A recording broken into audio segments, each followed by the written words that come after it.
Okay, here we are with the Bersa 380.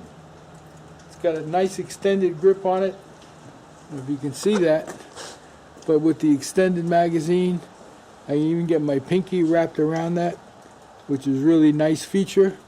Not many guns have that. Okay, so let's put some rounds down range.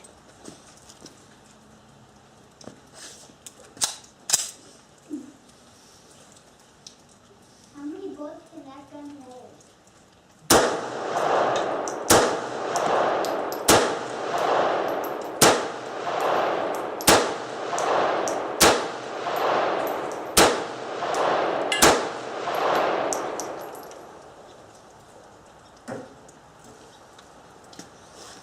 There you have it, the Bersa 380.